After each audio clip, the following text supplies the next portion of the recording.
Morning students. आज का हमारा टॉपिक है डीकम्पोजिशन रिएक्शन। हम लोगों ने स्टार्ट किया हुआ है चैप्टर नंबर 1 केमिस्ट्री का and this is the third video lecture जिसमें हमने सेकेंड रिएक्शन पढ़नी है after combination reaction, that is decomposition reaction. हम लोगों ने डेफिनेशन पढ़ी थी डीकम्पोजिशन रिएक्शन की। It is a reaction in which a complex molecule broken down into simpler complex molecule is broken down, या फिर हम बोल सकते हैं decomposed into simple molecules और simple atoms। अब डिपेंडिंग अपॉन कि ब्रोकन डाउन जो होगा, मतलब एक मॉलिक्यूल होगा complex, suppose this is a complex molecule. ये कॉम्प्लेक्स मॉलिक्यूल सिंपल पार्ट में जो ब्रोकन डाउन होगा तो किसकी प्रेजेंस में होगा। देखिए आपके पास अगर कोई एक ब्रिक है, उसको आपने तोड़ना है तो उसके लिए भी आपको एनर्जी चाहिए। तो ये एनर्जी तीन तरीके से मिल सकती है।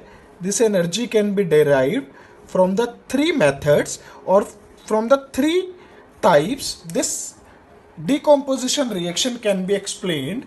first one, एनर्जी उसको मिल जाए हीट से, सेकेंड एनर्जी उसको मिल जाए इलेक्ट्रिसिटी से, and third one from light. तो डीकम्पोजिशन या तो हीट के कारण होगा या इलेक्ट्रिसिटी के कारण या लाइट के कारण। तो जब डीकम्पोजिशन हीट के कारण होगा, such type of decomposition is called as thermal decomposition. मतलब ये एक ऐसा डीकम्पोजिशन होगा जिसके अंदर हीट मेजर रोल प्ले करेगी। Second type of decomposition which takes place under the influence of electricity, that is called as electrolytic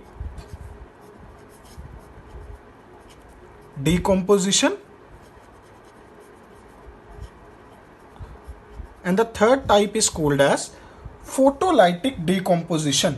third type is called as photolytic, क्योंकि ये लाइट की प्रेजेंस में होगा, so that's why it is called as photolytic decomposition। तो one by one इसके example समझते हैं हम।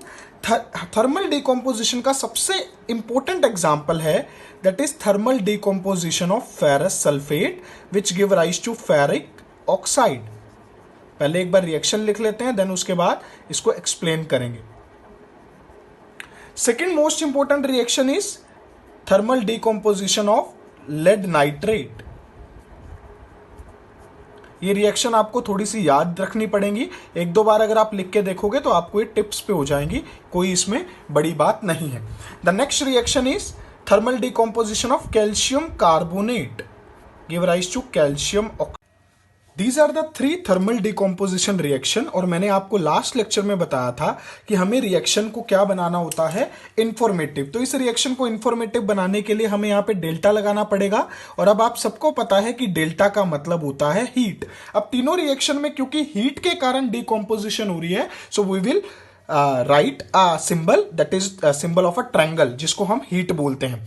साथ में जब भी कोई गैस रिलीज आउट होती है, हम उसके साइड में एक एरो डालते हैं जिससे पता चलता है कि वो गैस है and that is released out. तो यहां पे भी हम एक एरो रिप्रेजेंट करते हैं जिससे रिएक्शन क्या हो जाएगी, इंफॉर्मेटिव। एक और चीज मैंने आपको बताई थी कि रिएक्शन को इंफॉर्मेटिव बनाने के लिए हम उसके साइड पे लिखते हैं whether it is solid, liquid और गैस। तो यहां पे सॉलिड लिख देंगे, this is also solid, this is gas, this is also gas. तो फिजिकल स्टेट मेंशन करनी जरूरी है, आपको याद हो जाएगा धीरे धीरे। अभी आपको लग रहा होगा कि आपको इतने सारी रिएक्शंस और इतने सारी उनकी स्टेट्स कैसे याद होंगी, but with passage of time आपको सब याद हो जाएगा कि किसकी क्या स्टेट है। So these are the three reaction related to thermal decomposition. Electrical decomposition की में क्या होगा, जो डीकम्पोजिशन होगी in the presence of electricity, और इसका बहुत सिंपल सा एग्जांपल है, that is electrolytic decomposition of water. जब भी वाटर की इलेक्ट्रोलाइटिक डीकम्पोजिशन होती है in the presence of electricity, तो हमें क्या मिलता है, वाटर का जब ब्रेकडाउन होता है हमें hydrogen and oxygen as a product मिलती है। So here we have another example of electrolytic decomposition. पहला एग्जांपल था जिसमें वाटर ब्रेक डाउन होकर हाइड्रोजन और ऑक्सीजन बनाता है। इसका एक टॉपिक भी आएगा आगे, इलेक्ट्रोलिसिस ऑफ वाटर, पूरा एक दिन का टॉपिक है ये, बहुत डिटेल में पढ़ेंगे। सेकंड एग्जांपल है एल्यूमिनियम ऑक्साइड में जब इलेक्ट्रिसिटी पास करते हैं तो एल्यूमिनियम आयन में डिकम्पोज होता है और साथ में ऑक्सीजन बनती है। अब ये कैसे यहाँ पे 3/2 आया, ये कैसे, ये आपको जब बैलेंसिंग सिखाई जाएगी तब समझ में आएगा, बट अभी के लिए आपको रिएक्शन याद रखनी है। Next one is photolytic decomposition. तो सेम ही डेफिनेशन बनेगी, reaction in which complex molecule is broken down in the presence of light. इसमें आ जाएगा in the presence of electricity और इसमें in the presence of heat. अब फोटोलाइटिक का एक एग्जांपल है that is AgCl give rise to Ag plus Cl2। AgBr give rise to Ag plus Br2। ये रिएक्शन खास करके एप्लीकेशन पूछी जाती है ब्लैक एंड व्हाइट फोटोग्राफी में, इस रिएक्शन को काफी ज्यादा यूज किया जाता है। AgCl इज सिल्वर क्लोराइड जो कि किस कलर का होता है, व्हाइट। जैसे ही इसके ऊपर लाइट पड़ती है, लाइट पड़ने के बाद ये किसमें कन्वर्ट हो जाता है, सिल्वर में, जो कि एक ग्रे कलर का होता है और साथ में क्या बन जाती है, क्लोरीन। सिमिलरली यहां पे क्या बन जाएगी, ब्रोमीन विल फॉर्म और साथ में ये क्या बन जाएगी, सिल्वर, जो क्या होगी, ग्रे कलर की। तो कलर चेंज पे भी क्वेश्चन पूछा जाता है कि लाइट पड़ने पे व्हाइट कलर क्यों ग्रे में चेंज हो गया, बिकॉज ऑफ फोटोलाइटिक